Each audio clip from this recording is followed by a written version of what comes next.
Hey guys, it's Boston Fan coming at you with episode 1 of a new Sunday series that I hope to start called Show It Off Sunday. Really, I see this as a chance for me to show off some of my collection from time to time. I won't be every Sunday, but when I feel like filming, or I'm trying to film every like 3 or 4 days. So when that rolls around to like a Saturday, I'll make a Show It Off Sunday. And I'll just to kind of show off some of the stuff that I enjoy about my collection. Today, I really wanted to focus on TTM projects, and then I'll include as my Show It Off my favorite one. So one of the reasons that I really got into TTMing back in the early 2000s was this idea that I could create this awesome collection for next to nothing that I could then display. And I was seeing, local players, Jim Rice, Dwight Evans, and Fred Lynn signing for huge amounts of money, and they'd sign this really cool poster, and it was magnificent. It's really, you can find it on eBay. But I didn't have the money to purchase autograph tickets for all of them, let alone the 11 by 14 or 16 by 20 that they were signing. So I thought, well, I can TTM, and I can, just get cards and then frame them together, or get my own 8 by 10 and send it out and put together these little mini displays that might show some interest. And so that's really how I just kind of got into TTM heavily.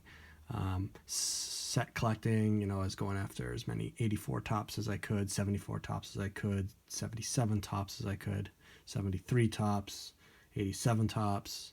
Then, of course, award winners, any award winner that was signing I'd go for. And I would say around 2008, 2009-ish, I started sending 8 by 10s out. And it was kind of a good way to bridge the gap between those high prices at signings and buying large, 11 by 14 or 16 by 20s that they'd have at the shows, but also having kind of cool items that I could frame or display or whatnot. And I have several of those, and those will probably be my first Show It Off Sundays, is kind of going through those projects. Now, when you do a TTM project, first of all, you got to do some research to see, is it possible? So you could do a project on the 1969 Mets and make a nice display out of it. There's a ton of Mets that sign from 69. There's a ton that don't. So you need to do the research to see, are you going to be happy with the results that you get? Is having a partial roster completed okay for you? Do you need to go after the full roster? What's that going to cost? If you're going for single signed or multiple signed items, one item signed by multiple players, you are going to reach a point where sending it through the mail is going to be dangerous, where you've racked up enough signatures that you really don't want to or can't afford to lose the item. And that in this project is I eventually hit. First for TTMs and then through consignments and private signings. So you're going to hit that wall if you're doing a single item multi-signed piece. If you're just sending cards out to complete a roster or an all decade team or something, then you don't really have to worry about that. And then again, you have to think about completion, and is it worth it? If you are going for completion, you've got to think about the price and think ahead about the harder items to find, because that will set you back. So you've got to balance the decision, or balance your desire for a complete, ultimate 100% complete project, or one that just is pretty close and looks pretty cool. So again, around 2009, I bought a Jackie Robinson 8 by 10. Does that show up okay? There's some glare there. I wonder if we tilt it. That's a little bit better. And of course, if you don't know, Jackie Robinson won the first Rookie of the Year award. And I had seen this project. Somebody was doing it on SCN, so it was a complete copy. But I decided that I wanted to do it too. So it started out with sending items through the mail. And some of the items that I got through the mail early on was Wally Moon before he passed, 1954 Rookie of the Year. Don Schwal, he still signs, 61. Bill Verdon, 55. Ron Hansen, 1960. And they all inscribed it, thankfully. I sent to Roy Sievers, the 49 Rookie of the Year. And I believe the last one was Gary Peters, 63. So I had added all of those, 5 or 6,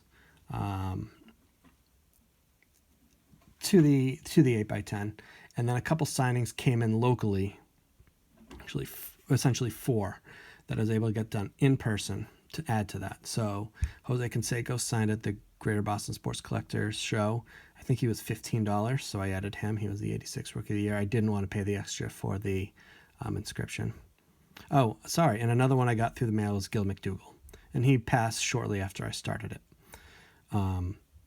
So I had those 7 through the mail, so that's already a pretty decent project. And then I was able to get Canseco in person. Then Orlando Cepeda had an in-person signing. He might have even been $15, if not $20. And so I had him sign it. So now I've got a Hall of Famer, a couple of deceased players, about 10 signatures. Chris Chambliss was a coach in the minor leagues, and he came down to Pawtucket, so I waited a couple hours literally just for him, and he signed it. And then at the Granite State baseball dinner, Fred Lynn was a guest. And I said, great, I'm going to go. He's a Rookie of the Year. I'm going to add him to my picture. And I was like third in line. When they opened the doors, I hustled. I didn't run or sprint. I'm just not into that. And I was first in his line. And so I immediately had this out. This was the first thing I wanted, so I had it out, and I put it in front of him, and he grabbed a Sharpie and started to sign it. And as he was signing it, his handler started to move forward, but it was kind of already too late.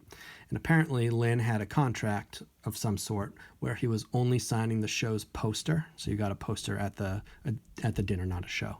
He's only signing the dinner poster. So I was able to sneak this in before the handler was able to intercept it. And so he signed it for me.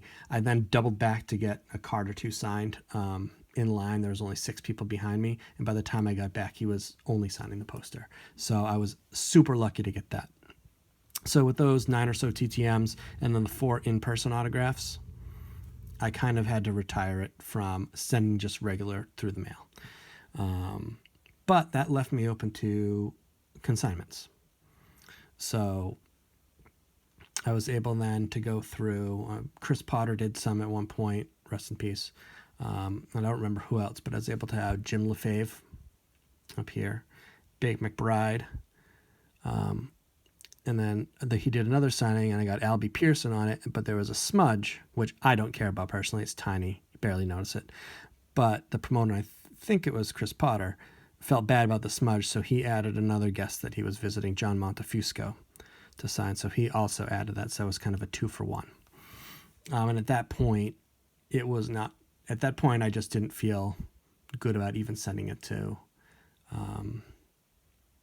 any consignments anymore or any private signings, just because it was already a pretty full project.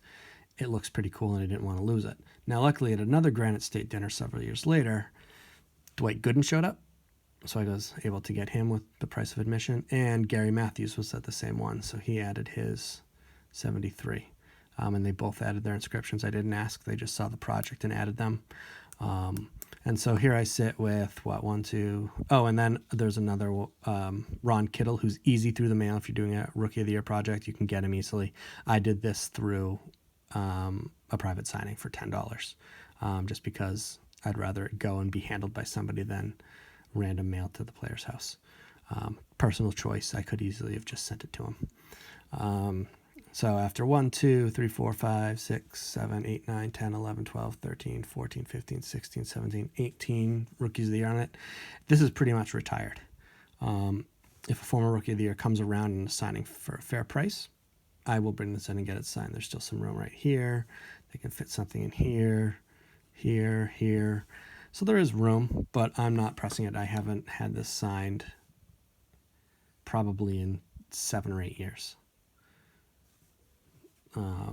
Gooden, or actually Matthews, because he was like 2 tables over. Matthews was the last to sign it. So this is my Rookie of the Year project. And originally I thought, hey, I'll take this and then I'll mat it with signed cards or index cards of other Rookies of the Year. So I have a tremendous amount of other Rookies of the Year index cards of players like Joe Black, or signed cards of Jeff Bagwell and John Castino, for instance. But having 2 kids, I no longer have any kind of space to display anything, so that kind of went out the window. So this project stands as it is. It's probably one of my favorite single item pieces in my collection, just for the work that it went into. A little bit of money, I would say I'm in it for under $100, which isn't too bad. All the signatures look really nice. They're all in blue, which I'm particularly proud of, which go nice with Jackie's